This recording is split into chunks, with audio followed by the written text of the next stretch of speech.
Magandang araw. Matapos ipahiwatig ni Terence Crawford na iniwasan siya ni Manny Pacquiao, ay nilinaw naman ng pambansang kamao ang katotohanan. Ayon kay Pacquiao, gustong-gusto niyang mangyari ang laban noong pareho pa silang nasa ilalim ng Top Rank Promotions. Ngunit ang promoter nilang si Bob Arum ang hindi kailanman nag-schedule nito. Gusto ko sanang makalaban siya pero hindi nangyari. Hindi binigay sa akin ni Bob, pahayag ni Pacquiao. Narito sa mga sumusunod ang ilang mga interesanteng mga video natin noon tungkol dito sa pagprotekta ni Bob Arum kay Crawford. Mainit na usapin ang away ng mag-amo na sina Terence Crawford at top rank head Bob Arum tungkol sa kung sino ang may kasalanan kung bakit hindi kumikita ang mga laban ni Terence Crawford. At ang nakitang dahilan ni Bob Arum ay ang hindi paglabas-labas at pakikisalamuha ni Terence Crawford sa mga fans at mga media. At inadvisean niya ito na dapat ipromote din ang kanyang sarili, ipakilala niya ang kanyang sarili, at ipakita niya ang nangyayari sa pribado niyang buhay, ang kanyang pamilya. Pero ayon sa sikat na boxing site na Boxing News 24/7 na hindi ito ang pinakamalaking dahilan kung bakit hindi kumikita si Terence Crawford. Dahil may mga super sikat daw na hindi naman nag-promote ng sarili nila, katulad ni Canelo Alvarez, Miguel Cotto at Manny Pacquiao. Ang malaking parte daw ng kakulangan ay ang fighting style ni Terence Crawford na counter puncher. Naghihintay na tumira ang kalaban bago siya tumira. Hindi katulad ni Canelo Alvarez, Miguel Cotto at Pacquiao na sugod ng sugod at masipag pumukol ng suntok, ma-action ang mga laban at nakakaaliw panoorin. At dagdag pa raw ay may bansa na bumabakap sa mga ito. Hindi katulad ni Crawford na hindi buong bansa sa Amerika ang sumusuporta. Hindi pa nga isang state, kundi parte lang ng state sa kanyang hometown lang na Omaha, Nebraska. Kung ganon, dapat baguhin ni Crawford ang estilo niya at gayahin niya sina Canelo, Cotto at Pacquiao na nakikipagsabayan talaga. O kailangan niyang sundin si Bob Arum na dapat ipromote niya ang sarili niya. Makisalamuha siya at magpa-interview lagi sa mga media. Gayahin niya si Mayweather na kahit medyo boring ang laro dahil sa counter-punching style at puro iwas sa takbo na style na sobrang daldal naman at laging laman ng balita at pasikat sa sarili niya kaya mabenta pa rin ang mga laban.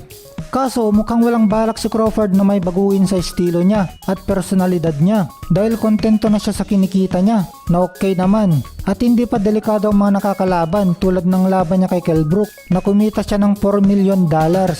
At yun nga, sinabi pa na kung nawawalan na pala ng pera sa kanya si Bob Arum, dapat pakawalan na siya. Kaya ang namumblema talaga ay ang promoter niyang si Bob Arum na umaangal na nalugi na daw siya ng kasing halaga ng magandang bahay sa Beverly Hills. Sa ating naman mga Pilipino, mukhang nakarama na si Bob Arum dahil sa pag-setup kay Manny Pacquiao para malipat ang WBO belt niya kay Terence Crawford noon. Ito yung ipinakain sa Australia si Pacquiao sa hindi kilalang si Jeff Horn noon at hinayaang gawin lahat ng dirty tactics ni Horn para lang manalo at maagaw ang belt. Tapos hindi binigyan ng rematch si Pacquiao dahil malinaw na plano talagang isali ng titulo kay Terence Crawford. Dahil ang alam noon ni Bob Arum ay tapos na ang karera na Pacquiao dahil matanda na ito. Ngayon iyak-iyak si Bob Arum dahil si Pacquiao kumikita pa rin. Pero siya, luging-lugi na kay Crawford. Kahapon lang ay lumabas ang balita na hindi natuloy ang Pacquiao versus Crawford dahil umatras sa mga investor na taga Abu Dhabi, UAE, na magpopondo sana sa labanan na ito dahil sa obvious na dahilan na hindi nakayanan ang malaking gastusin sa laban na ito lalo pat nasa panahon pa rin ng pandemya. Karamihan ng mga Amerikano ay sinisisi si Manny Pacquiao kung bakit hindi natuloy ang laban nila ni Terence Crawford. At ang katotohanan daw ay hindi naman talaga gusto ni Manny Pacquiao na labanan si Terence Crawford. Dahil nung dati pa na nasa poder pa silang pareho ni Bob Arum, $20 million ang hinihingi ni Pacquiao para labanan si Crawford. At inayawan ito ni Bob Arum dahil nalakihan sa hinihingi ni Pacquiao. Tapos ngayon mas pinalaki pa ni Pacquiao ang hinihingi niya, naging $40 million. Kumbaga, hindi na nga kayang ibigay sa kanya ang $20 million. Ito pa kayang nadoble na $40 million. Kaya tingin nila na kunwari lang daw ang pagpayag at pagpirma ni Pacquiao sa kontrata ng laban nila ni Crawford. Dahil ang katotohanan takot daw si Pacquiao kay Crawford. Sa kasalukuyang promoter ni Pacquiao na PBC ay sumasahod siya ng $10 million lang bilang minimum purse plus kita sa pay-per-view. Kaya umabot ito ng kabuuang $20 million tulad ng huling laban niya kay Kit Thurman. Mapunta naman tayo kay Crawford. Wala daw problema kay Crawford ang parte niya na $10 million sa laban nila ni Pacquiao. Pero nakakapagtaka na bakit hindi niya pinirma ng kontrata at bakit si Pacquiao lang ang pumirma sa kontrata ng laban nila. Mukhang nagdalawang isip din itong si Crawford. Malamang nagduda rin ito sa kakayahan niyang manalo kay Pacquiao. Sa ngayon, balitang todo na ang focus ng kampo ni Manny Pacquiao kay Errol Spence Jr. bilang sunod niyang kalaban. Ayon kay Robert Garcia na kapag tinalo ni Manny Pacquiao si Terence Crawford ay siya na talaga ang the best ever. At kung sakaling matalo naman daw si Pacquiao ay hahangaan pa rin niya ito sa kanyang katapangan. Wala pa daw nakakagawa ng ganito na sa edad na 43 years old lalaban pa rin sa isang top pound for pound fighter. Sinabi pa ni Robert Garcia sa tonong napakalaki ng paghanga na ang daming pwedeng labanan ni Pacquiao katulad din na Conor McGregor at Mikey Garcia, pero pinili niya ay si Terence Crawford na best welterweight fighter in the world. Ang paksa ng pagpili ng the best ever ay subjective. Kahit madami kang accomplishment ay magdedepende pa rin ito sa pananaw ng bawat isa na pipili. Si Floyd Mayweather ay matagal na nagdeklara, sarili niyang deklarasyon na siya ang the best ever dahil undefeated siya na may record na 50 wins at 0 loss. Pero si Manny Pacquiao ang kaisa-isang 8 division champion at kauna-unahan na sa edad 40 years old na naging welterweight champion sa pagtalo niya sa isang dekadang agwat ng edad nila na si Kit Thurman. Ang problema ay ang mga opisyal na tagapili ay nandun sa Amerika. Kaya syempre, kundi Amerikano ang pipiliin nila.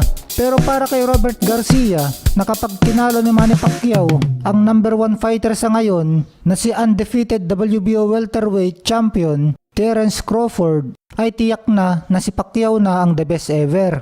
Si Robert Garcia ay former boxing champion at Hall of Famer trainer. Kaya malamang na dapat ikonsidera ng mga pumipili ang opinyon niya. He doesn't need to. That's why he's gonna be a fucking best fucking fighter ever, because he doesn't need to. And even if he loses, he fucking challenged himself at 43 to go fight against the best welterweight in the world. That shit, nobody else does. Nobody's shit like doing that. that. Nobody else. People think about it right now. People at the prime are thinking about fights like that. Exactly. You know, they're doubting And the themselves when it prime comes to fights like that. fight. Bakit sobrang mabenta si Pacquiao noong hari siya ng pound for pound?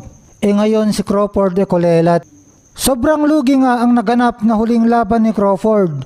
Biruin mo 4,000 na live audience lang ang nanood. Samantalang 18,000 ang capacity ng venue. Hindi na nga pay-per-view yung laban, hindi rin sa subscription, at inilagay na lang sa ESPN regular TV. Ibig sabihin, libre na nga, pero konti pa rin daw ang nanood sa TV. Sa ngayon nga nasa top 3 pound per pound itong si Terence Crawford. Pero bakit hindi siya mabenta sa mga manonood? Bagaman ang formula ni Bob Arum na promoter ni Terence Crawford ay pinapataas sa rating ang kanyang mga alaga, at nag-click naman ito dati nung panahon ni Pacquiao kung saan naging hari din si Pacquiao sa pound per pound at kung saan humakot ng napakadaming manonood si Pacquiao live man o pay-per-view. Bakit ngayon hindi na gumagana ang formulang ito ni Bob Arum, partikular dito kay Terence Crawford? Siyempre, nandyan na yung hindi kasi palalabas at palasalita itong si Terence Crawford sa media. At tahimik lang ito na nasa bahay lang. Hindi katulad din na Pacquiao at Mayweather na laging laman ng balita. Si Mayweather na laging nagpapakita ng kayamanan niya at si Pacquiao naman kung ano-ano. Nandyan yung magpepelikula siya, magko-concert, tumutulong at nagbibigay sa mga tao ng pera. Nothing's gonna change my love for you, welterweight champion of the world, Manny Pacquiao. If I had to live my life without you near me, the days will all be empty. Kaya isa ito malamang ang dahilan kaya hindi sikat itong si Crawford. Sikat siya sa hardcore fans sa boxing, pero yung nakakadami ng mga casual fans ay hindi siya kilala. Pero ang pinakatingin kong dahilan kung bakit hindi mabenta itong si Crawford ay dahil hindi ito nalalaban sa mga mahusay at elite fighter. At ito ang pagkakaiba niya kay Pacquiao, kung saan inilalaban ni Bob Arum si Pacquiao sa mga matitinding fighters. Nasobrahan nga ng ingat itong si Bob Arum. Yung pag-iingat niya na madungisan ang unbeaten record ni Crawford. Ang balita nga sa mga live audience, marami pang binigay na lang na libreng ticket para madagdagan lang ang manonood. At halatang pinagsama-sama na lang sa baba lahat ng audience para magmukhang may nanood. Dapat sa susunod, ilaban na niya si Crawford sa mga elite welterweights.